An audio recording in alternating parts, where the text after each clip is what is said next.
Deep in the British Columbian wilderness, along the banks of the pristine Salmo River, the Shambhala Music Festival is home to one distinctly unique characteristic.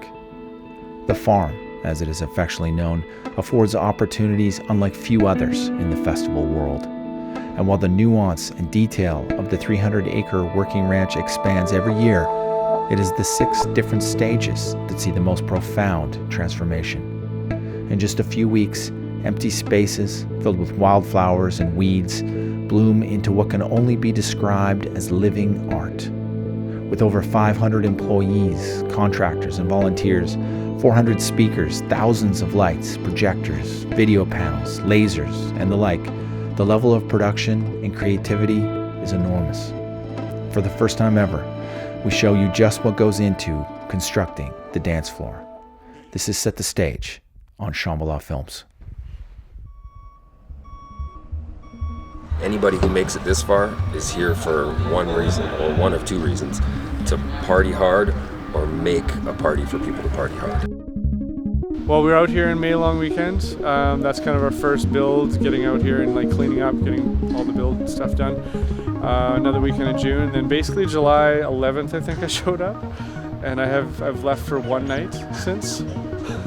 The fact that every time we come here, not only we get a great space to play with, we have absolute creative freedom.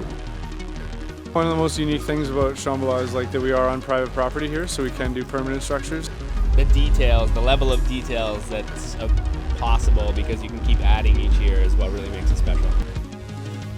We can think like long term here, get some like timbers in the ground and big structures that are going to hold hundreds of people at a time, and kind of have elevated dance floors and essentially big tree forts all through the forest. 4 on the floor music was just like super left field, you know. If you weren't burning pallets and listening to AC/DC in the woods, it was like you were doing something weird. But we knew we were onto something, and then we were, because like look what happened, like it just turned into this.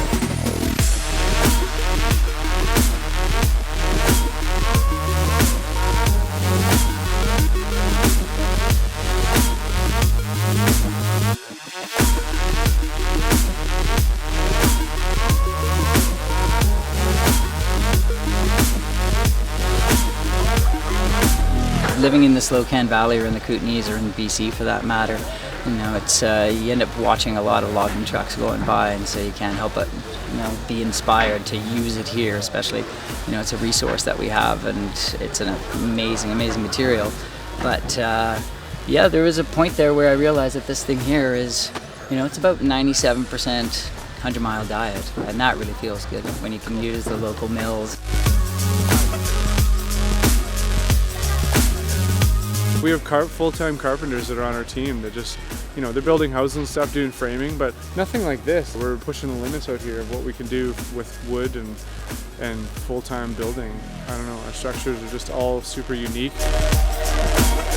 We do custom graphics, custom animations for everyone, hundreds and hundreds of videos each year. Projection mapping is basically what we do is we trace out the stage or object, whatever we want to map, and we trace it all out, and then I'll take that map and I'll make custom visuals that fit inside of it. And then using like light and shadow, 3D models, I can manipulate it and make it look like it's transforming, turn it into monsters, all sorts of crazy stuff. We all follow music. We've been doing this a while, so we know how to count. So we can follow a break, we can follow a build. We know when to push the strokes. We also have a laser rig that there are times in the night where we will black out certain aspects just to highlight it. So we'll give laser its, you know, a couple minutes to do its thing, so we'll go full blackout. Let lasers do what it can do. I've been here working every day since July 15th. It's truly just a labor of love. It was right down to the wire this year. 70 people for 3 weeks. Like 14 hours a day. Yeah, I really go on like 2 or 3 hours sleep a night sometimes until the festival's over, and then I cough out a black ball of dust and pass out for like a week. On Monday morning, I'm gonna go to sleep, and I think on Tuesday morning, I'm gonna go fishing for probably like 6 months.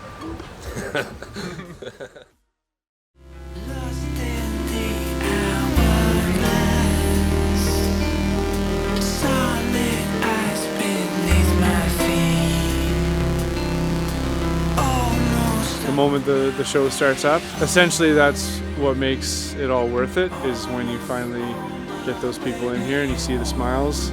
You can see the excitement, you can see the thousands of people on the edges waiting for it all to happen.